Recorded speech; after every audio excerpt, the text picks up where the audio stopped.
into news across the galaxy, where they talk all things LA Galaxy with the Nag Boys. Let's start nagging.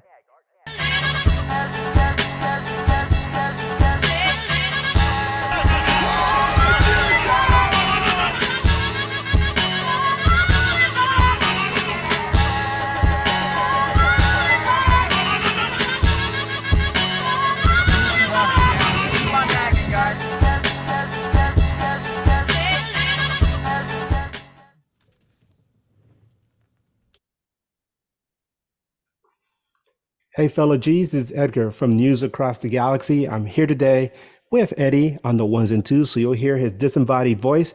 But more than anything, we have a very special guest today, Jeremiah Oshan from Sounder at Heart, to give us a preview of the match between LA Galaxy and Seattle Sounders, which is going to be this week. Tomorrow morning, tomorrow evening.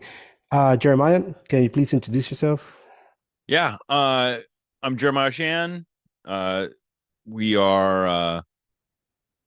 been covering the Sounders since 2008 on our site. I also have a podcast, No Sadietas, that's part of Sounder at Heart. We just actually went independent. We left SB Nation, so it's kind of an exciting time for us, as well as another exciting MLS season. Well, it's been exciting for us, but in so many different ways. We've been watching our team here in LA pretty much be buried alive, during matches, only to somehow pull an Undertaker and come back from the dead and still be alive. I keep joking that they're like a shambling corpse heading into every match. And I always wonder how other teams see the LA Galaxy in recent, days heading into matches. Are they like, okay, let's take these guys down, they're dead in the water? Or are they like, you never know with these guys. They might just come back on us. So this is one of the questions we're going to answer today with Jeremiah. But for just real quick, heading into this match, LA Galaxy, as we all know, 6 starters are out. 5 are out with season-ending injuries. And the 6th is Ricky Puig, or one of our DP, one of the fulcrums of our offense. He still has a swollen ankle, and in the last conversations with Greg Vanney, he pointed out it's very likely that Puig is going to miss this match, and especially when you take into consideration the match is going to be played on turf. But then again, there's like the silver lining in all this, where despite all these injuries, LA Galaxy have only lost 2 MLS matches since losing to RSL way back on June 8th. But despite this, they remain mired in 13th place. And as we discussed in our last show, they need at least 10 out of their last 12 points available if they want a chance to even make the playoffs. As far as Galaxy and Sounders is concerned, the last time Galaxy beat Sounders was in an US Open Cup match where they beat the baby Sounders, and a lot of people felt like it really didn't count. But if you really want to dig into the history books, the last time Galaxy beat Seattle was 3-0 on September 23rd, 2018. More than 5 years ago at some old shanty called the StubHub Center. But this game is going to be played in Seattle. So Jeremiah, can you tell us what was the last time Galaxy went up there and actually made people scratch their heads? Yeah, so the last time the Galaxy won here was 2016, which was actually they played twice that year, and that was the meeting they had before they played twice here. And that was actually before Brian Schmetzer was hired. So it's been, the Sounders have never lost to the Galaxy at home during the Brian Schmetzer era. Obviously, they had that game in 2018 as well. But yeah, honestly, I can't even tell you. I don't remember that 2016 game. I'm sure I could go back and look at my notes and figure it out, but I don't remember. It was long enough ago that I have no memory of it. I do remember the game in 2018 they lost, or do I remember that one? Yeah, I think I do. That's when you've had sustained, success against somebody where you're like, yeah, I don't remember the last time I beat you. Right, yeah. Not like Thanos talking like, no, did I murder your dad? Oh, I don't remember. You mentioned Schmetzer, and one thing that I've noticed for a very long time is Schmetzer's record against Greg Vanney. It seems like Schmetzer always gets the best against Greg Vanney. Is this something that you've also noticed as well? Yeah, we have you go back, and I think the only time that Vanny has beaten Schmetzer was in the 2017 MLS Cup. And that was obviously with Toronto FC. I don't think Vanny has beaten Schmetzer other than that one meeting. I guess if you don't count Open Cup, which obviously happened earlier this year, but in MLS play anyway. Yeah, So it's yeah, fascinating. Schmetzer has had Vanny's number, and it's what's funny is after that 2017 MLS Cup, all the talk was sort of how Greg Vanny just masterclassed Brian Schmetzer in that game, and so it hasn't really worked out that way ever since then. But it's been they do have a pretty good history, even though they've been in different conferences for a fair amount of time because TFC and the Sounders had some sort of epic battles there. 2016, obviously, 2017, and then they played in the 2019 final as well. Yeah, it's fascinating to us because a lot of people were very optimistic when Vanny came over to take over as the new manager. It felt like it was kind of a renaissance for Galaxy, which had gone through a very difficult time during the pandemic era. But his time here with the club has been met with a lot of conflict off the field, in the front office. And then, of course, like we mentioned, all the issues with the club, just all these weird injuries, a lot of knee injuries.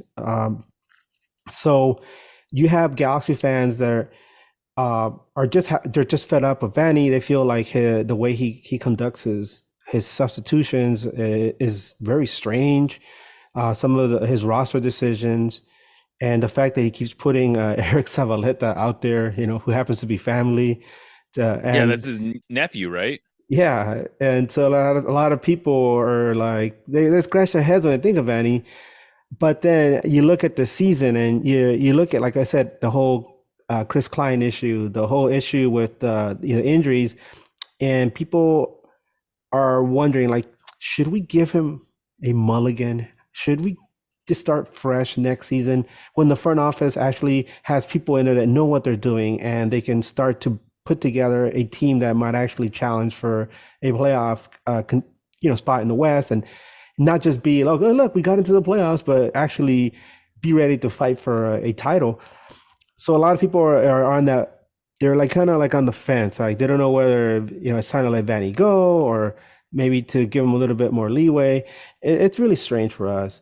But we look at the Sounders, and despite some hiccups last season, it seems like the Sounders are back to their winning ways. A dominant club for so long. Is this all because of Schmetzer's influence, or would you say it's just great decisions in the front office, or just an overall piece of work? What's been funny about the Sounders this year is that I do think what you said is a pretty common perception on the outside that they're sort of just back. And if you look at the standings, I can see why you would say that. I mean, they're sitting 1 point on, or they're tied on points with RSL for second place. But they're not, the gap between second and 10th is like 8 points right now or something like that. So it's a pretty small gap. And there's actually believe it or not, there's a lot of frustration around the Sounders right now. And, they started really well. They started 5-1-1. And really since then, they've been pretty mediocre. They are currently on a 6-game unbeaten run, but that's in some ways sort of emblematic of the way their season's gone because they're unbeaten in 6, but they only have 2 wins in that time. And I would say that they're playing better right now than they've played for a while. Like they had a long stretch where they were struggling. Like they also haven't won in 4 home games.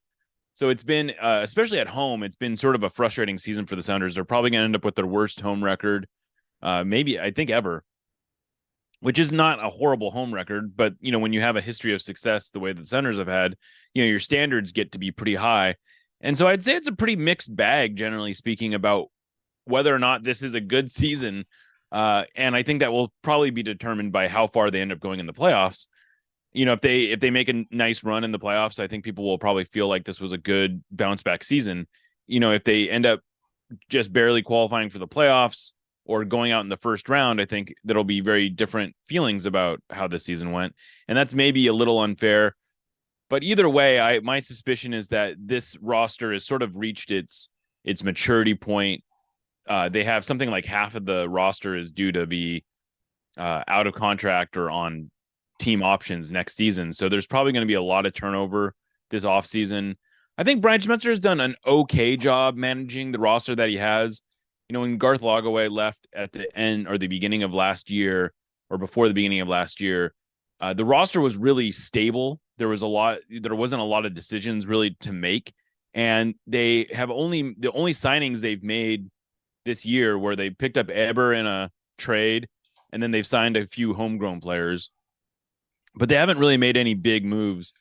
And so this is, I think a lot. And so there's been some frustration about the front office. There's been some frustration about the way that Schmetzer manages the team, not so dissimilar from Greg Vanney, where there's a perception that he sort of plays favorites, that he has his guys, and that he's really reluctant to sort of change things. Raul Ruidiaz has struggled with fitness a lot this year as well. There's been some, questions as to who should even be starting when he's healthy. So there's a lot of questions surrounding the team. Still, they're a very good defensive team. They've sort of underperformed their advanced metrics offensively, but they do an okay job generating chances. So I don't know. It'll be very interesting to see how this goes. What do you think the outlook is in the Sounders camp heading into this match? Before we went on, I mentioned how the LA Galaxy is, by all purposes, right, a shambling corpse. They have so many injuries, and they're like teetering on the edge of elimination, but they're still shambling on. And a lot of teams that you look at the fixtures, right, and you're like, oh, this is a loss, and then Galaxy somehow pulls a rabbit out of the hat. So we looked at this game, us here in News Across the Galaxy, and we said, yeah, this is definitely a loss, considering how long it's been since Galaxy has beaten Seattle, considering the fact that it's up in Seattle. But how does Seattle see this? How do you guys see this from your point of view, seeing this team shambling up into the stadium? Well, it's funny because, as you probably remember, all the way through 2014, the Galaxy really did dominate this, and I think Sounders fans saw the Galaxy as sort of like the North Star by which they compared themselves. And the Galaxy had traditionally really gotten the better of the Sounders up until about 2014. That started to change in 2015 when the Sounders beat them in the playoffs. But it's been a pretty dramatic change, really, since then. The Sounders have, like you said, have dominated this rivalry over the last 6-7 years. And it's a good question, because it went from the turn was so dramatic, where the Galaxy went from, man, we want to be them so badly, to almost feeling like, wow, what happened to the Galaxy? From a Seattle perspective, was so dramatic that it's hard for me to really sense. I suspect, like the way I look at this game is the Galaxy, the Galaxy have been left for dead seemingly all season. And it just seems like, they had that horrible start, and then it's just been one injury after the other. And yet here they still are, putting up, scoring tons of goals. I think I just saw the stat. They've the first MLS team to be in 3 straight games where both teams scored at least 3 goals. Yeah. And so they're doing something right. It's like, I just saw like Douglas Costa is actually having a really good season. This is a player who, early on looked like a huge bust. Billy Sharp is a player who I thought was like, who the hell is this guy that they're signing from England? And, he has a hat trick. So I would say that I'm certainly at least a little trepidatious about going into this game. The Galaxy clearly have some offensive firepower that concerns me. And if they score a couple goals, the Sounders have not been outscoring anybody. The games they've won have been low scoring games. So, if the Galaxy get a couple goals, I think it's going to be a really tough one for the Sounders. Well, that's the funny thing, where Galaxy has been scoring a ton of goals, like you Right. mentioned, they've been giving up a lot of goals, and Yeah. that all goes back to a lot of the injuries. Yeah, there have been injuries, all over the roster with Chicharito and Gaston Brugman, but the defense has been hit really hard, especially when you think about Martin Cáceres being the anchor back there. He has a lot of experience, four-time World Cup player with Uruguay, and the elder statesman back, at center back, and he was kind of a mentor for Jalen Neal, who is an up and coming, I feel like a star with the U.S. men's national team.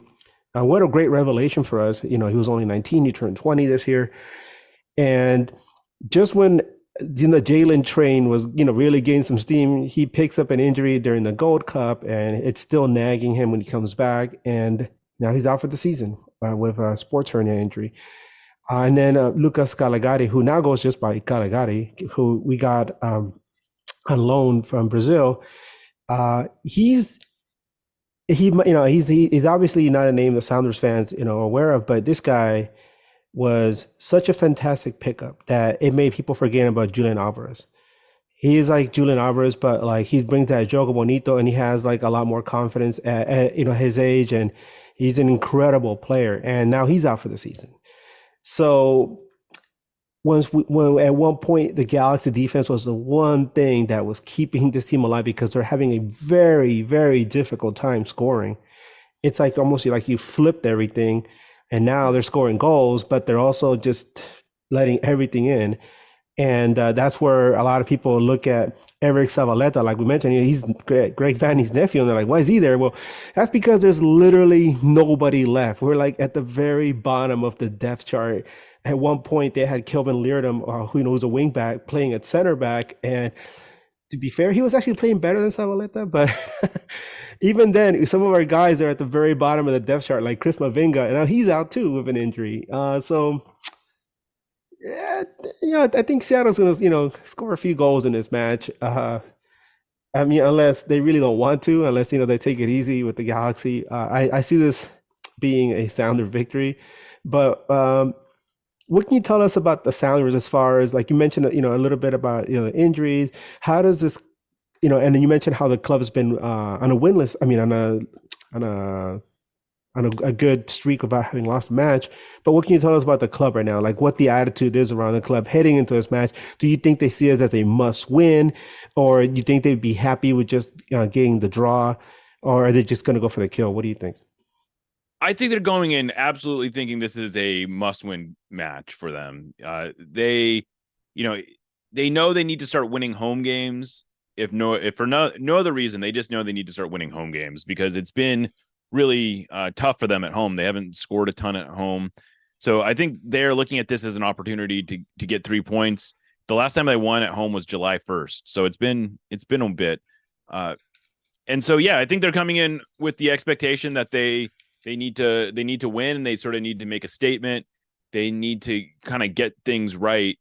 They have 2 home games left in the regular season. They have this one, and then they have a game against the Whitecaps on Saturday. And I think they absolutely are looking at both of those games as must-win games. I think this will be, we'll see most of their starters. They are missing Raul Ruidiaz, who has some sort of back injury that, he was in the starting lineup on Saturday, and then he went through warm-ups and came out, and I guess now he's in the hospital. Ooh. And so that's kind of a weird situation. Albert Rusnak missed the previous game because he had some sort of illness. He's going to be back. Jordan Morris missed last week because his wife was giving birth. He's back. And then other than that, it should be pretty much a first choice lineup. They still are trying to figure out exactly their best combination in the midfield, but it'll be definitely a game the Sounders are looking at as something they have to win. And if they get a tie, it might work out standings wise, but they'll definitely be disappointed with the tie and certainly obviously a loss. Yeah, over here as well, you mentioned being disappointed in draws.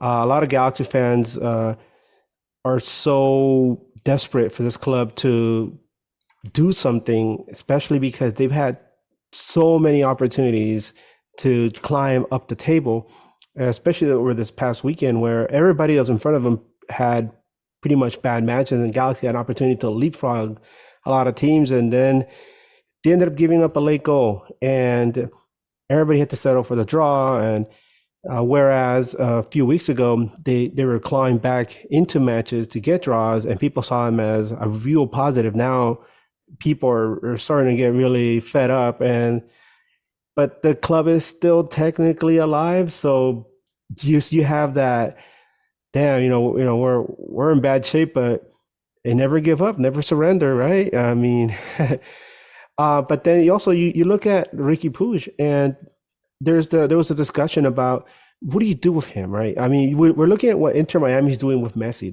They're keeping him, they're treating him with kid gloves because obviously he's a long time investment for them, and they don't want to just push him out there just so Inter can get into the playoffs and then maybe he gets hurt. It's kind of the same with Ricky Puig. A lot of people were wondering, because Ricky Puig has been nursing a groin injury for a long time, and a lot of people didn't know that.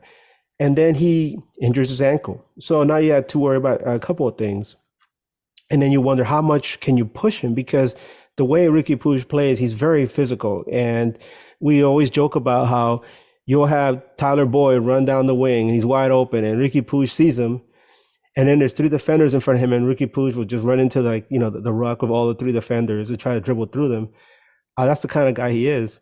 And so then the question becomes, how long do you put him out there? Do you sit him out for a couple matches and hope he can go the rest of the way? Or do you just put him on the shelf for the season and hope that he can recover and be ready for next?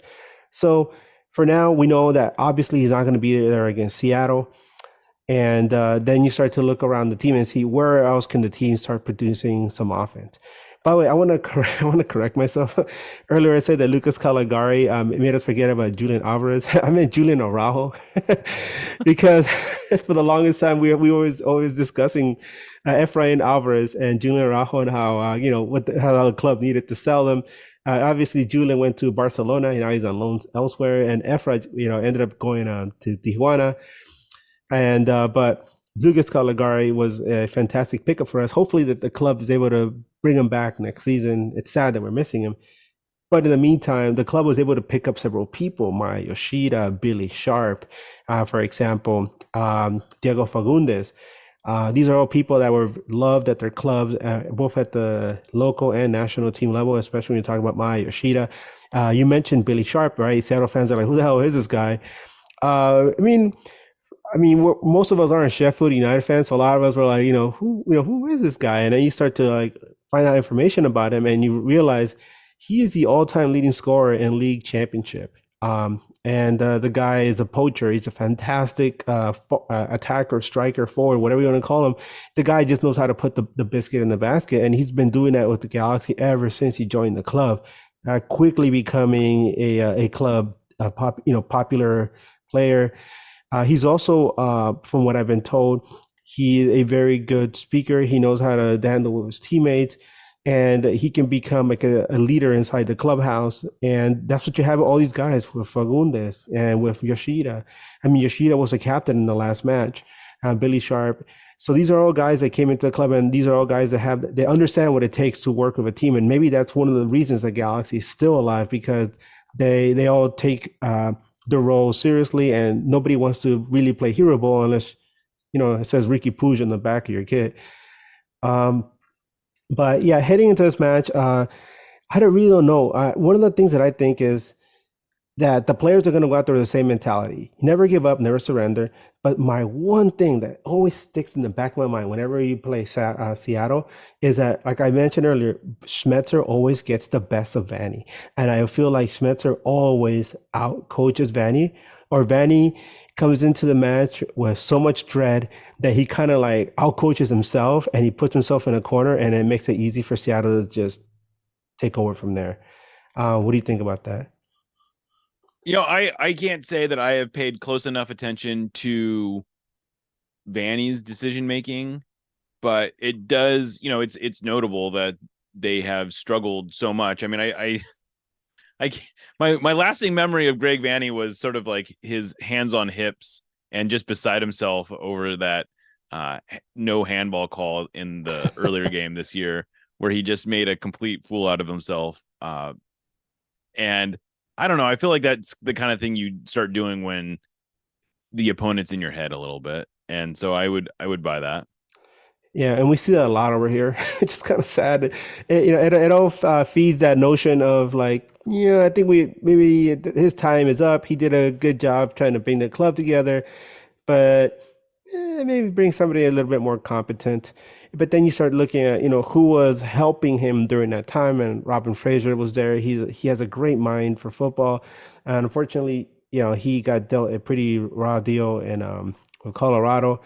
And without Fraser there, Banny's kind of left to his own. And it seems that, maybe there was something else, at work behind the scenes for his success.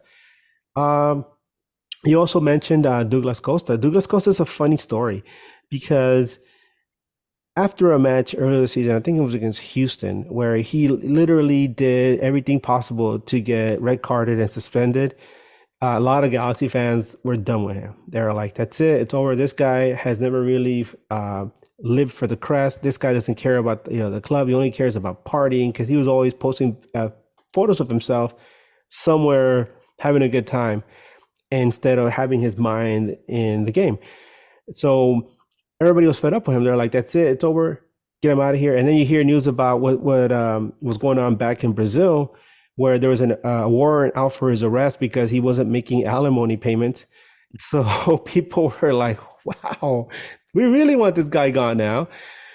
But apparently around this time, there was a players only meeting, and I guess they sat him down and they all yelled at him or something. And ever since then, he's been fantastic.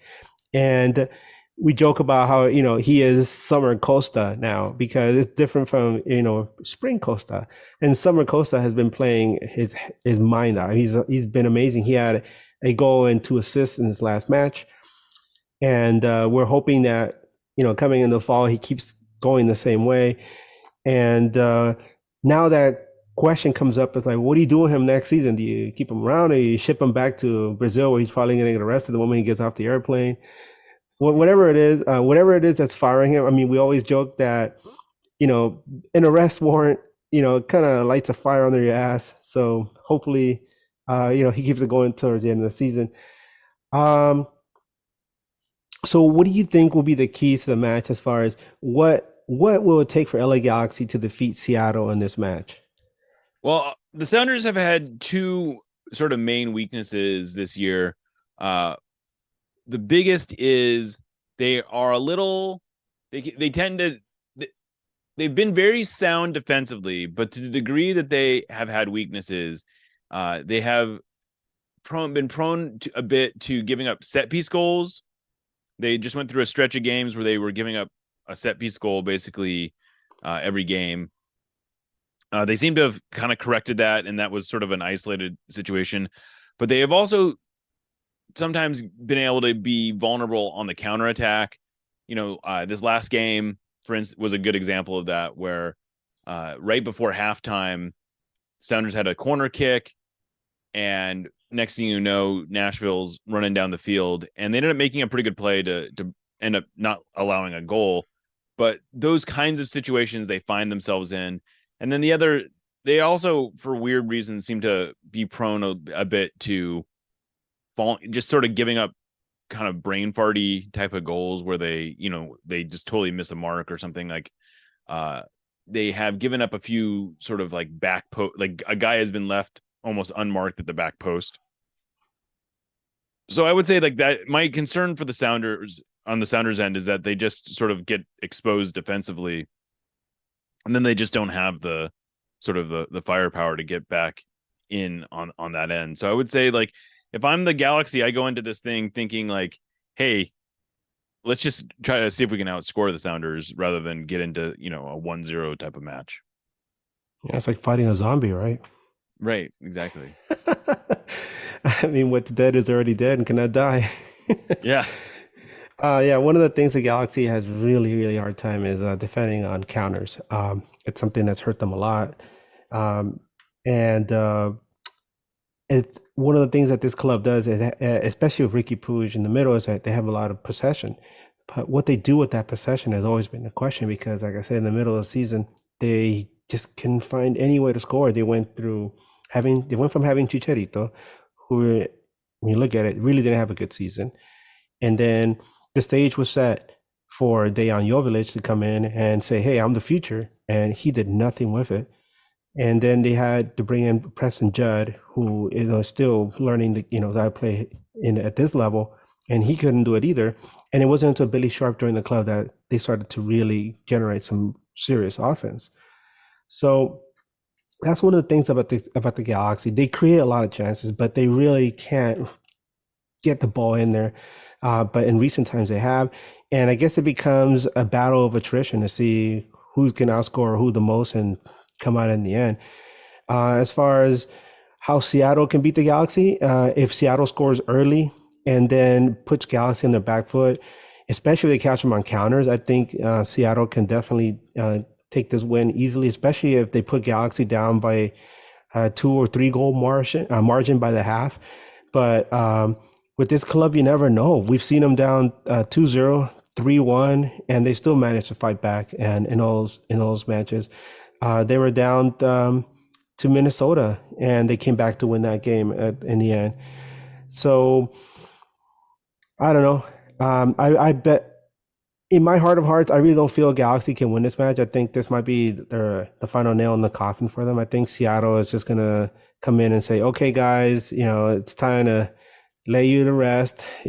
Enjoy golf, enjoy spooky season, and we'll take care of LAFC for you, so don't worry about it." um, so I predict a Seattle win. I'm gonna say Seattle wins 3-1. Yeah, I mean, I think that's a pretty solid bet. I will say that the Sounders have struggled against struggling teams this year, especially at home. So I would say I'm not quite as feeling quite as comfortable with that result as you, but I don't see any logical reason to doubt your prediction. Well, that's the thing, right? You come into these matches. I mean, especially as a Galaxy fan, I'm like, yeah, logically they should be losing all these games, and then they defy logic, and Right. you're like, okay, what the hell? I don't know what to do. And then Right. you're left to explain, like, how are they still alive? It's weird. But changing gears, I want to talk about something, some really good news with you guys with the logo rebrand. I know that the Sounders logo was an instant classic from the very beginning, and everybody liked it. But out of nowhere, I mean, at least for us, right, and the rest of the league, Seattle announces that they're having a rebrand, and for the vast majority of fans, it's very well liked. And one of the things that concerns a lot of people in MLS is whenever an MLS team does a rebrand, it's usually done in-house, and they usually come up with some design that is immediately derided by fans and supporters alike.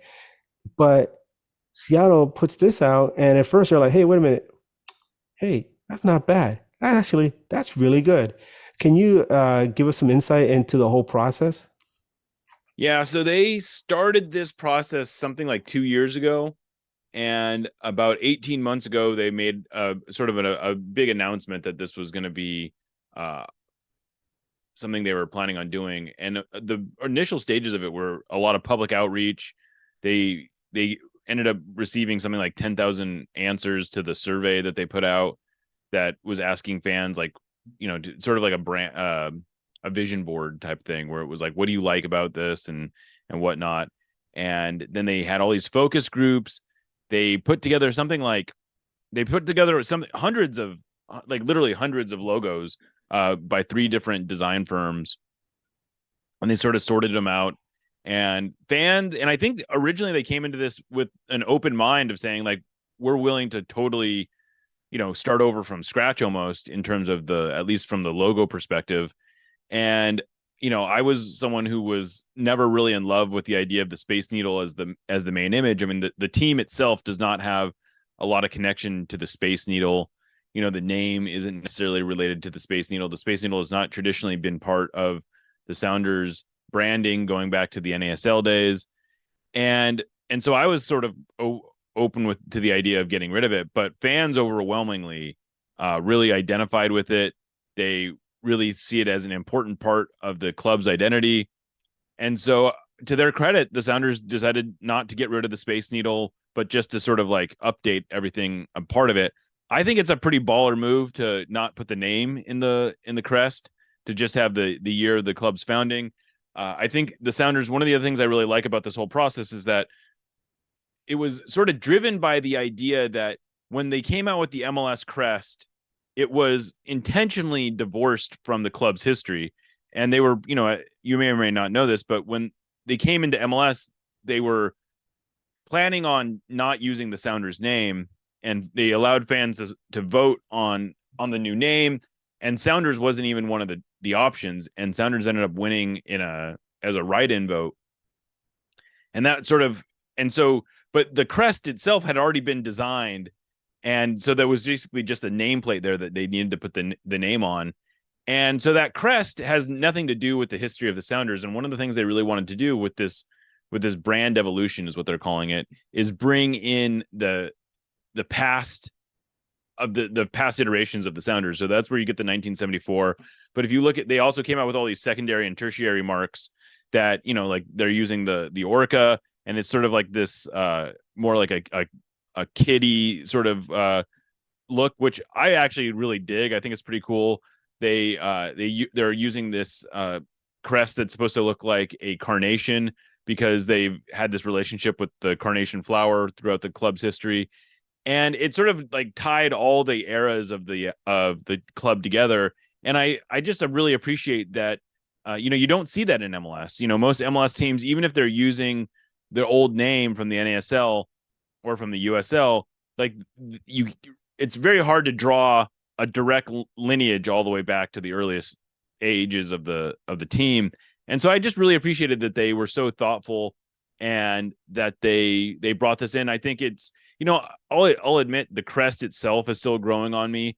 I'm not totally in love with the shape. I'm not sure if if these were the colors that I would have, they also changed the colors a little bit. I don't know if you noticed that, but I think overall it's a really good update. I think it makes it a much more modern brand, and overall I'm really happy with the process behind it. Yeah, I've always heard that the original Sounders logo was like a logo on top of another logo. Right. And it seems that they kind of like said, okay, let's take one element and let's go with it. Right. But you mentioned the Orca, and I thought that was a great throwback for the Sounders, the old NASL Sounders days, because I remember the Sounders back in the NASL, and I really, like you said, it seems like a kiddie thing, but it really isn't. It's like a great way to market your club to a different demographic. Right, I mean, exactly. You look at the Baltimore Orioles though, and for the longest time they tried to grow up, and they had just the bird itself on their Right. cap, but then they brought back the old Oriole, the Oriole bird, and people absolutely love it, and they kept totally. it. So it can work. It can definitely work. And one of the best things I thought about this rebrand was they didn't just stick to one logo or two logos. They actually put out like an entire like suite of Right. different, nameplates and logos and things they could use for different ways to market the club. And I think that's very smart. A lot of times you see, like, for example, Montreal, when they dropped the Impact name, I thought that was a big mistake. That's the club's identity. That's what the fans want. That's why they've Right. always Yeah, been that on was MLS. kind of a weird one. Yeah, I mean, Columbus tried to do the same thing, but the Columbus fans are like, no, how dare you? We're not letting you do that. Right. Did you forget what we did? So it was nice to see that Sounders was able to do that. And like you said, it's amazing that the name isn't going to be there. And it just goes to show that they feel like, hey, we've established our stamp on the league, and this is who we are. This is what we're going to go forward with. As far as we're concerned, there's been talk about a possible LA Galaxy rebrand. That logo that we have now has been there since 2007 when David Beckham came to the club. A lot of people there's two groups of people with the Galaxy that see the logo in different ways. There's people who were with the club from the very beginning, like me, for example. And I love the old logo. I like the new one, but to me, the old logo always has a special place in my heart. And then there's people who are younger fans and grew up with the current logo, and they don't want to see it changed. But we've seen different iterations of it being tweaked or minimalized versions of it used in different kinds of merchandise over the especially the recent years. So now though there's talk about like growing talk about a possible rebrand for the LA Galaxy. So seeing what Seattle did makes you wonder, like, is Galaxy is really serious about this? What are they going to come up with? Because they're one of the top teams in MLS regardless of how they're doing in the standings. So it makes you wonder what they're going to come up with in order to remain a brand that is always considered when you think of MLS. But if there's anything else that you want to mention regarding this match, or Seattle fans, how they view this rivalry with the Galaxy, can you please? Actually, you know what? I had to think about it. You mentioned the rivalry with Galaxy, but then here comes LAFC, right? And I've always wondered, how do Sounders fans see this? Do they just see like, they just paint all of LA with like they're saying, screw LA, or do they see Galaxy and LAFC fans as two different entities? I think they view Galaxy and LAFC pretty differently. I think there's a much more of a grudging respect for the Galaxy because they've been around so much longer. And I think they the Sounders have a real history with the Galaxy that goes back to 2009. And so I think especially Sounders fans that have been around for a while, 100% differentiate the two. I don't think they see them as sort of synonymous in any way. I think the Galaxy are sort of seen as much more of an old guard team, as a team that, you have a lot of memories with. And LAFC, the Sounders have a totally different relationship with the LAFC. I do think they see LAFC as a more current rival right now, but I think the way they view the fan bases are totally different, I think. Okay. Well, thank you, Jeremiah, so much for coming and on and joining us today. We really look forward to a good match tomorrow. Hopefully Seattle doesn't blow us out of the water, but if they do, it's understandable. Galaxy, is in pretty bad shape right now. But more than anything, I just hope it's a good, entertaining match. Like I said, I reiterate, thank you so much for joining us. We really appreciate having you on here. Eddie, is there anything else you want to bring up?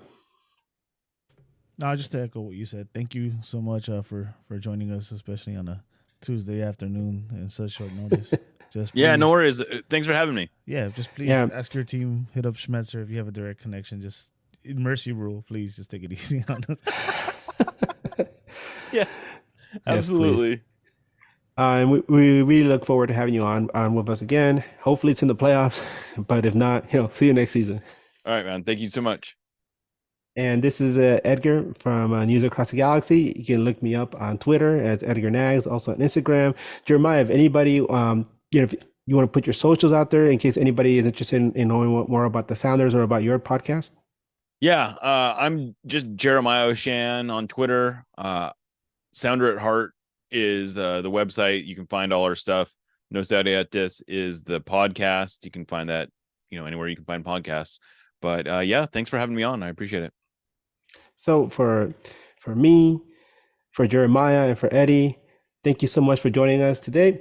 And we really look forward to seeing you next time on News Across the Galaxy. Keep on nagging. Keep on nagging.